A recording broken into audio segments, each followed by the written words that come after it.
Today we'll be traveling 1.5 hours from Tokyo to Sendai in the best first-class train experience in Japan, Shinkansen Gran class. But before we get onto the train, we head to Tokyo Station a little bit early because the Shinkansen Gran class ticket gives you access to an exclusive lounge here at the station. Located right inside of the Yaesu Central entrance, Gran class ticket holders can access the View Gold Lounge.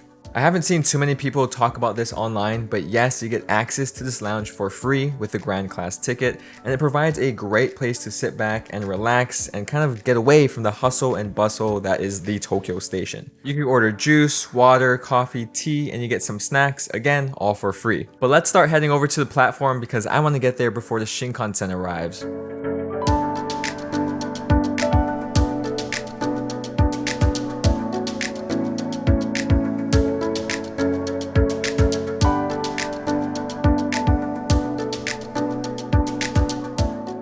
Once the train arrived, everyone started heading over to this part of the train, and I'm not a hardcore train enthusiast. Actually, I'm not even a softcore train enthusiast, so I'm not sure what this means, but boom, train couplings. Hopefully at least one of you guys out there gets a kick out of this. Fun fact about the Shinkansen is that it spends around 12 minutes docked at Tokyo Station. 2 minutes for the passengers to disembark the train, 3 minutes for the new passengers to get on the train, which leaves around 7 minutes for the cleaning crew to clean the train in between. And that's part of the reason why the train schedules are so accurate and also why the trains are so clean. Of course, boarding was a breeze and took easily less than 3 minutes. But before we take a look at the amazing interior of the Gran class train and its space-like futuristic seats, we are departing and I want to get a little bit more comfortable by switching into the provided slippers they give us, which by the way are thicker and more cushioned than I would have expected.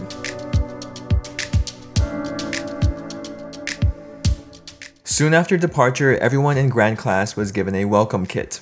Inside was a wet towel, a bottle of water, salted chocolate, and a menu for the food service that would soon follow. Within the menu, the first page showed you your list of drinks, both alcoholic and non-alcoholic. Then the two different options that you have for the snack box that they provide you. One is the Western set and the other is the Japanese set. For this video, I actually rode Gran class round trip, so I will show you both options of the snack box, the first one now and the second one later in the video. Then on the last page, you have your choice of sweets, which is the salted chocolate you got in the welcome kit and also a pound cake. Shortly after putting away the menu, once I was done filming it, someone came around to take our orders for the snack boxes, which I don't know why I spent another 5 minutes looking at it as if I didn't just study it beforehand. But anyway, I made my decision and went with the Japanese kit first. As for the drinks, I opted for a bottle of sake because honestly, I wanted to get something to get my money's worth. But I also got a can of apple juice to show that I'm a tasteful alcoholic that doesn't just drink straight sake at 11:30 in the morning. Each drink came with their own Gran class branded glass. That's a tongue twister. As for the snack box, from right to left, we have a beef and vegetable roll, spicy cucumber, pickled daikon and kombu seaweed, herring roll and edamame in a mustard and mayonnaise sauce, chilled crab sticks, pumpkin castella, burdock simmered in soy sauce, and walnut and skipjack tuna flakes. But of course, all of that doesn't really mean anything because we all want to know, how did it taste? But before I tell you about my opinion, I just want to preface this by saying that I am naturally a picky eater. I don't know why, I was just born this way, I'm trying to work on it, train on it, blah blah blah. But anyway, here are my thoughts. As you can see here, the crab sticks, herring roe, edamame, and pumpkin castella were the first to go. Those were solid. Then the next things to go were the walnut and skipjack tuna flakes, beef and vegetable roll, spicy cucumber, pickled daikon, and kombu seaweed. Those things were okay, not great, amazing, fantastic, but also not terrible or bad. And the last thing that I had was the burdock root, which I've never had or seen before, but you could tell from my facial expression exactly how much I enjoyed it. It was one of those times where you had to just drink something to get it down your throat. But hey, just like what my mom used to tell me growing up, at least I tried it. I didn't mean to shake the table for all you burdock lovers out there, but on the topic of shaking, look how little this drink shakes when you're going 194 miles per hour. That's how smooth this Shinkansen is. Then of course it just had to jiggle like that at the end. Now that I feel slightly satisfied after that very light snack, let's go ahead and switch gears a little bit and talk about the beautiful and comfortable chairs. In Gran class, there are a total of 8 18 seats. Each seat is made out of leather and is designed by Hitachi, Kawasaki, and Recaro. And man, these are some of, if not the most comfortable seats that I have sat on as far as public transportation goes. It's better than any business class or first class airplane seat that I've been on so far. Pillows that they use do slide up and down to get that perfect fit for your head, and they say that it's softer than first class pillows in cars. I've never been in a first class car, so I can't attest to that, but they are soft. The seats also recline up to around 45 degrees, and whether you're sitting in the front or if you're sitting behind someone, you will have ample leg room. Well, at least for anyone around my height or shorter, which is a very intimidating 5'10".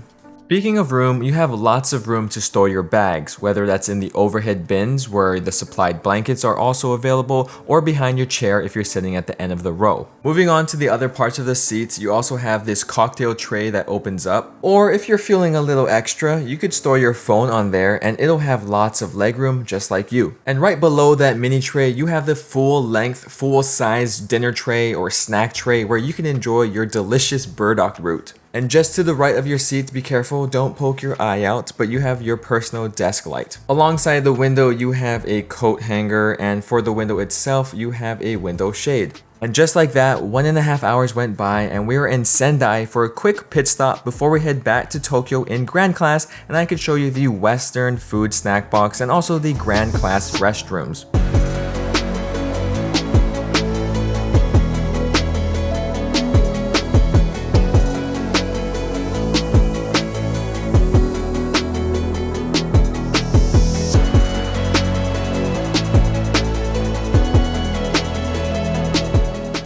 Here we are again, about to board the Shinkansen Gran class, except this time we're going back to Tokyo. It feels a bit like deja vu, however we are sitting in a different seat going back. Coming here, we sat in the front, and going back to Tokyo, we're sitting in the back of the row. Once again, it was so relaxing to be able to sit in these comfortable seats, and just like that, without a moment of hesitation, we are on our way back to Tokyo.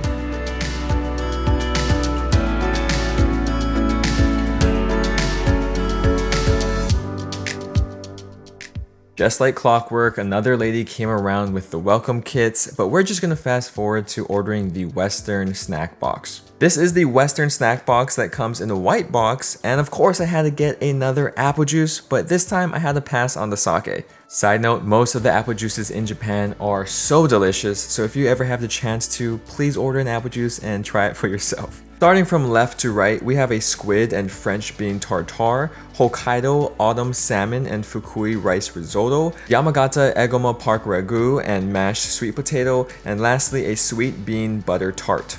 Based off of my experience from the first snack box coming here, my expectations weren't that high. But I will say, after reading through the names of each item on this snack box, I felt a little bit more comfortable just because I kind of knew what the dish was. But here goes nothing. Let's start with the first dish on the left and I'll let the video speak for itself.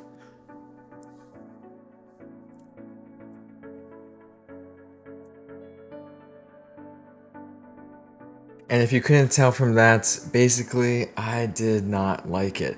And unfortunately, that was the case for every other dish on here. I had high hopes for the salmon risotto because, hey, it sounded good. But I was let down. You could tell by how much I left of this snack box compared to the one that we had earlier today. And my non-professional opinion is that the Japanese set is better, much better than the Western set, so please get the Japanese sets. You're in Japan anyway. After that slightly unpleasant experience, let's make our way to the Gran class restrooms.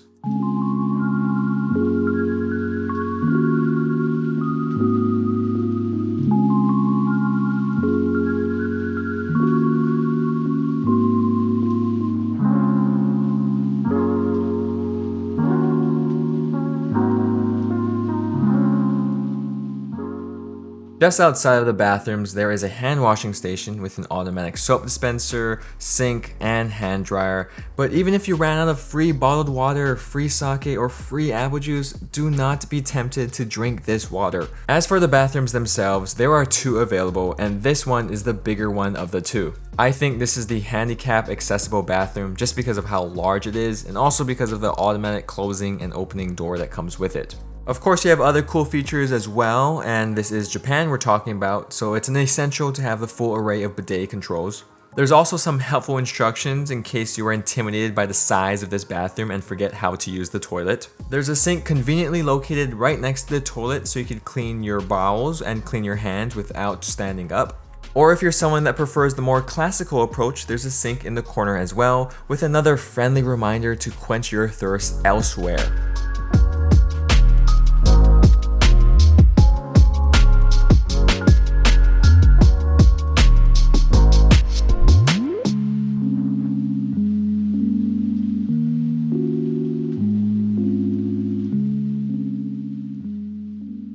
Now let's head back to our seats where we could relax and I could share my thoughts and experience on the Shinkansen Gran class. First and foremost, how much did I pay? Well, considering that I only went to Sendai, which is one of the shorter Shinkansen trips that you could take, my round trip total came out to around $120. This is on the cheaper side, but depending on when you book your tickets, whether it's off season or in season, or depending on how far you want to go, these tickets can go for a couple $100s just for one way. So if you have the money to spend and you want the most memorable, most comfortable, most pleasant experience traveling from one place of Japan to another, you must book the Shinkansen Gran class. My advice though is to bring your own food on board because one, it's a light snack box that they provide you so you may get hungry along the way, and two, if you're picky like me, you may not entirely love the food that they provide. But for anyone else, if you're not looking for that elevated experience, I would advise you to just book another seat in the cheaper seats along the Shinkansen. Those seats aren't as comfortable and aren't as spacious, but they get the job done. Personally, I've rode in those sections on the Shinkansen before and it was perfectly fine. Those seats provide way more value for your money, and after all, you're still gonna get the same smooth, fast, and fun experience in any seat on the train. Yes, I will miss those seats dearly, but hopefully I could experience Shinkansen Gran class sometime in the future again. And if you enjoyed this video, be sure to check out how I got to Japan on ANA's business class by watching one of the videos here. Other than that, thank you guys so much for watching and I'll see you in the next one. Shoots!